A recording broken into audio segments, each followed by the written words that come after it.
Hello and welcome to another episode of the Nerd Cave Cymru, and as promised it's going to be a He-Man video today, and it's going to be about this thing, the massive Dark Horse He-Man and the Masters of the Universe mini-comic collection, which is great. We'll have a look at that in a minute, but I just do want to go into what a mini-comic is, because a lot of people watching this may be quite young and don't remember the He-Man and the Masters of the Universe toy line and say, what the hell's a mini-comic, old guy?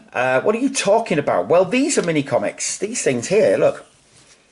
They are literally what they say. Little comics that were given away with the toy line in pack, generally relating to the toy that you were buying. So, for example, this one is Spycore Strikes. So it's about Spycore. This one is, let's have a look, it's Mantenna and the Menace of the Evil Horde. So yeah, about Mantenna and the Horde. And this one, the Power Point Dread, is about the Point Dread playset that you played with the Talon Fighter and put on top of the Castle Grayskull and made it look all nice. And literally, they just sort of comics that give a bit of backstory, a little bit of flavour to what you were looking at, to what you were buying. Sometimes with nice artwork, a lot of the times with nice artwork, sometimes not so much. But we'll explore that in a second. But yeah, generally pretty nice. This one is a really good one. If you can get hold of this one, please do. Or you can get hold of the whole thing. Come back to that in a minute. Look at that. Oh, back to the packets. But that was one that you got sometimes on the back of the packet. And then this one as well. Other things you can buy. So you can buy Manny Faces, heroic human, robot, monster, the most powerful man in the universe, obviously, Zoar, Ram Man, heroic human, battering ram, yeah, Trapjaw, evil and armed for combat, and Triclops, evil and sees everything, and all so other things that are going to be available soon. Great stuff. I love this kind of stuff. But yeah, that's mini comics for you. Now, what Dark Horse have done is they've released a massive tome. When I say massive, I mean bloody huge. I mean, look at the size of that. That's the mini comics. That's how wide that is. Look, it's almost as wide as a bloody comic. It's bloody massive. What they've done, they've released all of the mini comics that you could find in one massive, huge bloody tome, and it's all very shiny and glossy, and there's some great artwork on it. Just zoom in on that artwork a second. Look how nice they've rendered that. Really lovely stuff. Gotta love it. Gotta love what they've done. And basically they've taken from the start to the end, to the modern time, to the classic He-Man stuff that they're bringing out at the moment with Mattel. Sometimes you do get classic comics with that. And they basically just released that and said, yep, there you go. Here's everything. So let's have a look, shall we? Now, there's a lot of text in here as well. Do love that insert. Dragonclaw, Skeletor.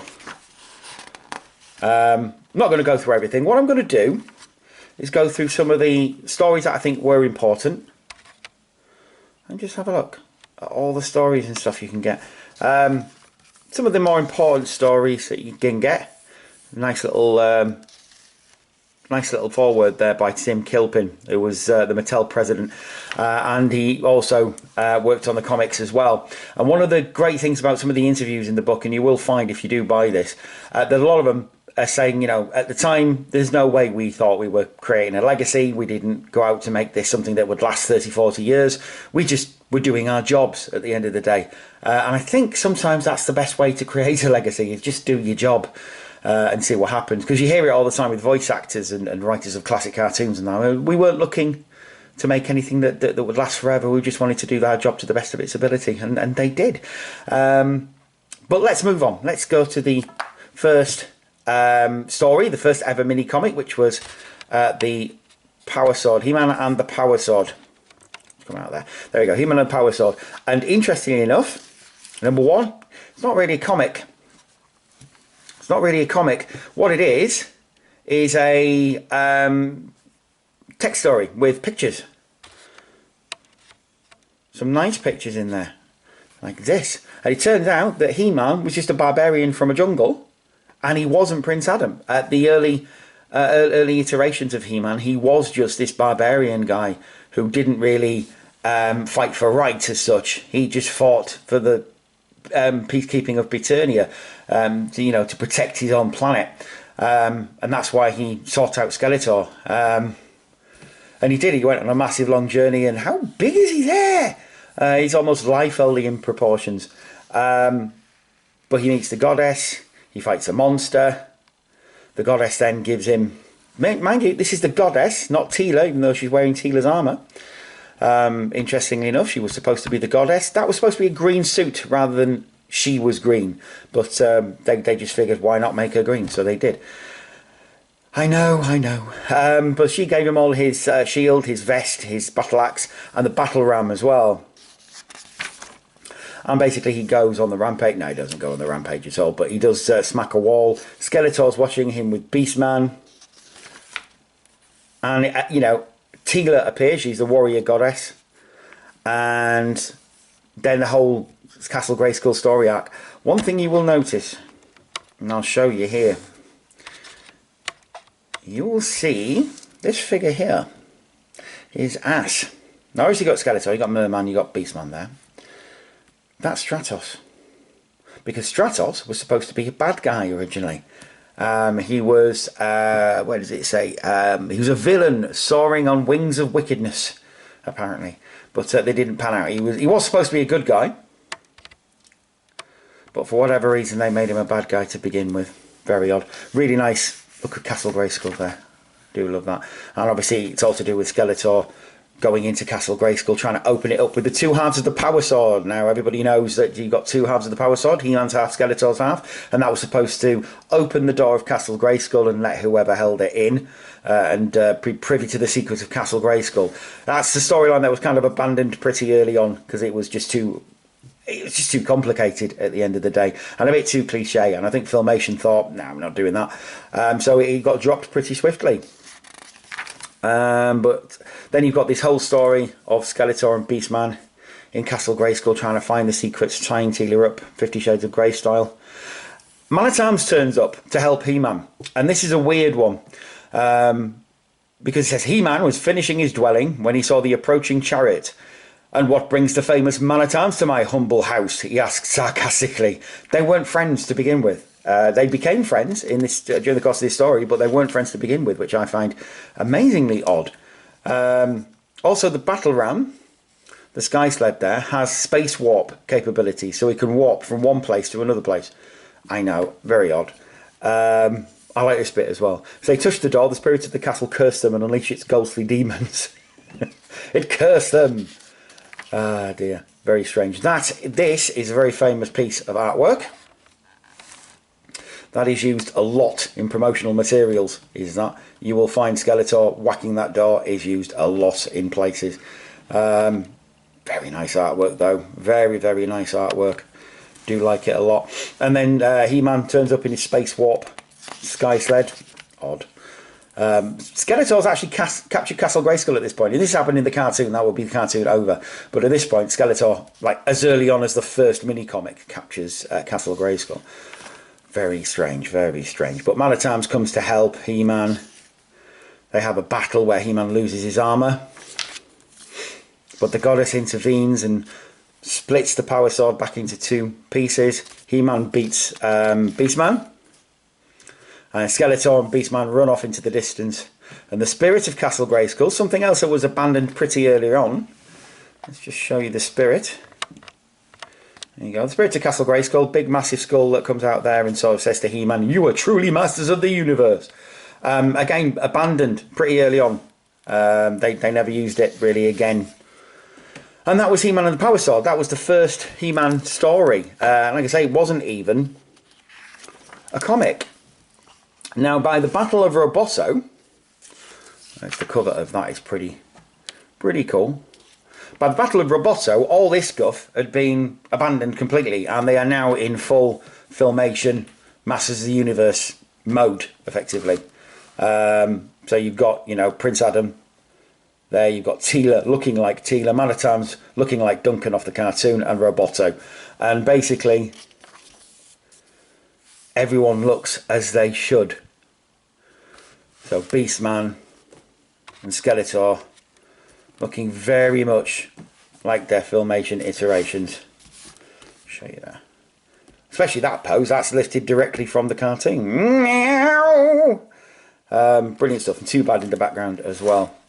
But yeah, you've got the Land Shark, you've got Too Bad, you've got the characters looking exactly as they should do. Bashosaurus there as well.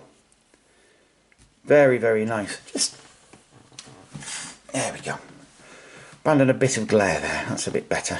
Not hugely better, but it's a bit better.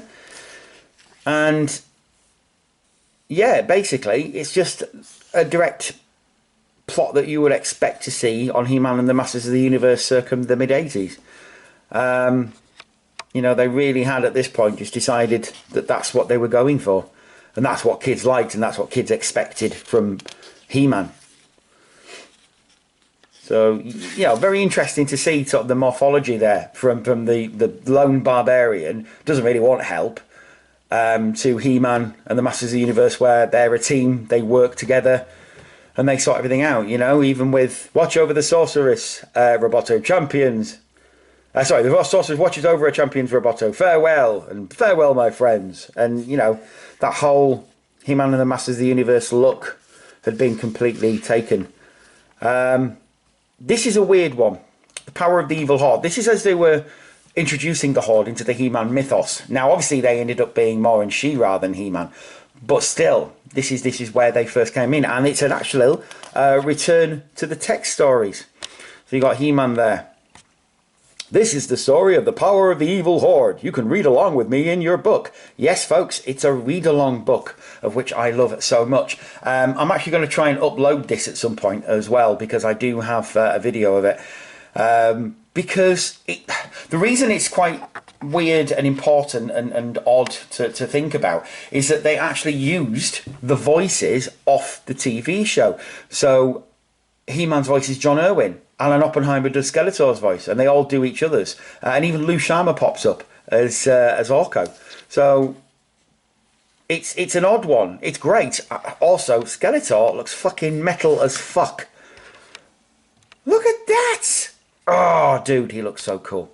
And then you got Parallax. No, it ain't Parallax. It's Hordak. So it's basically Hordak turning up.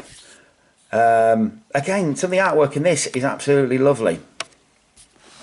This artwork of Orko, He-Man, Adam and Man at Arms there. That's lovely. Castle Grayskull looks really cool. It's a great crutch. Look, He-Man's crutch. He-Man's crutch. It's really nice. I mean, the transformation sequence there is captured lovely as well. That is really nice. That just looks so good. Very, very nice artwork in this whole thing. And then you've got the Evil Horde. Again, I'm just going to zoom in on them, because this artwork deserves to be shown properly. It's so lovely. It's so nicely rendered. And they've done such a good job of Dark Horse making this look the best it could be, considering it was usually mini-comics and little books. But Hordak captures Skeletor and takes him off back to the Fright Zone. Sorceress is all in white, as she often was in the mini-comics. She was often in white a lot.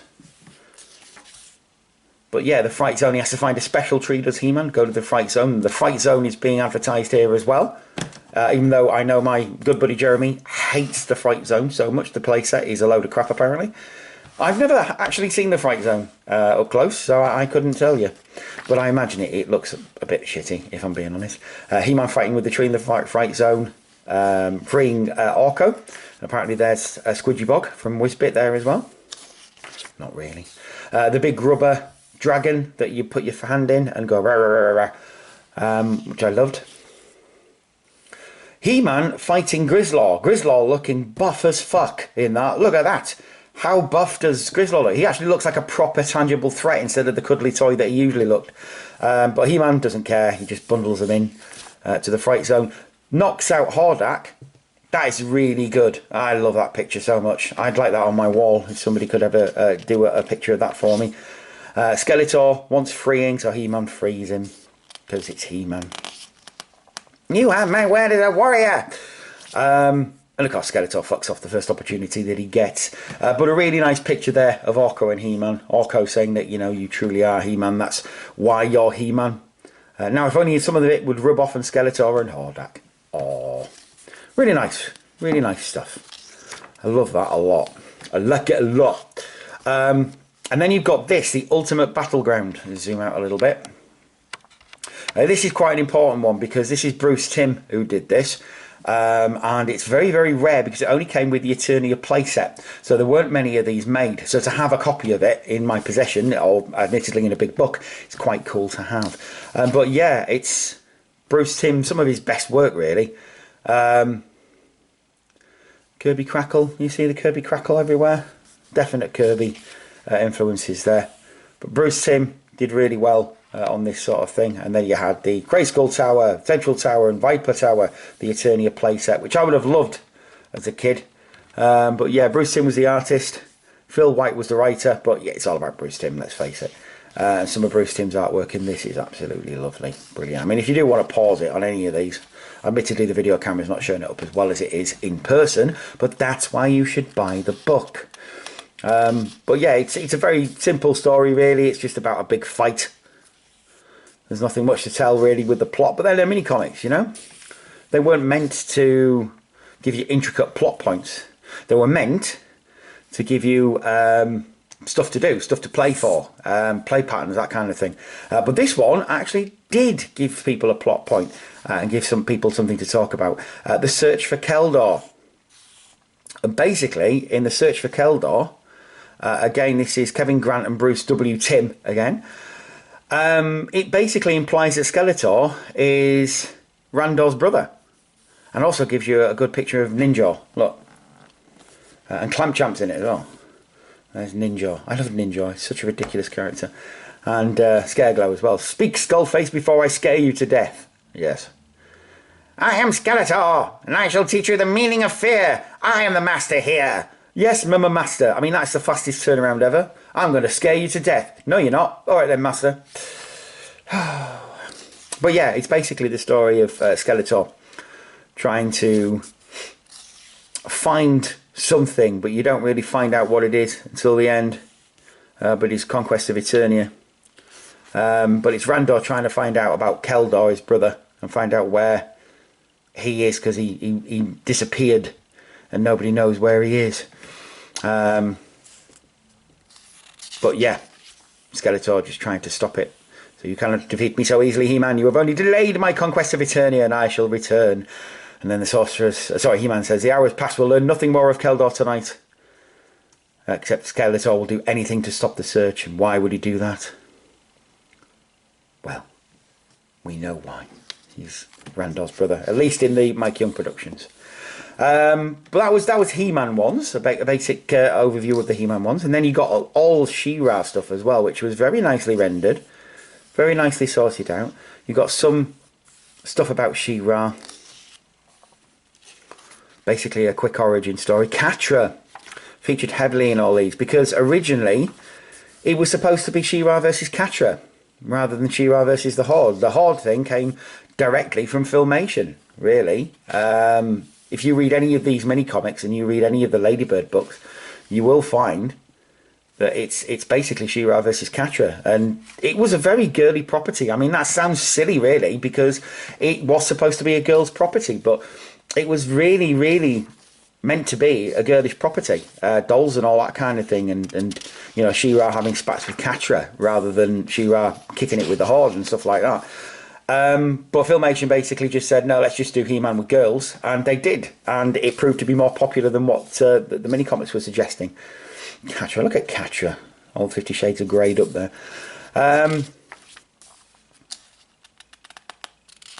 But yeah, I mean, at the end of the day, it wasn't supposed to be this at all. It was supposed to be all She-Ra, Catra, and no Horde anywhere in any of these. But that all changed. Another storybooks. And they're quite nice. They're lovely, lovely rendered. But like I say, not really what I would recognise as She-Ra. Look at these. Fantastic fashions, you see. There you go. That belies what it is. Flights of fancy. This is what I like to wear when Crystal Swiftwind and I saw above the clouds of Etheria. Cool. Right, okay. This is wrong. Fit to be tied. I think this fancy blue gown is a perfect for dancing across the ballroom floor with Bo. Especially when he's doing his Christian Grey impression. I'm doing a lot of 50 Shades of Grey references in this video. Don't know why. I've not seen it. I've never read it. I wouldn't know. But yeah, that's She-Ra anyway. But it's interesting to see. Definitely interesting to see. And then you've got the New Adventures of He-Man era.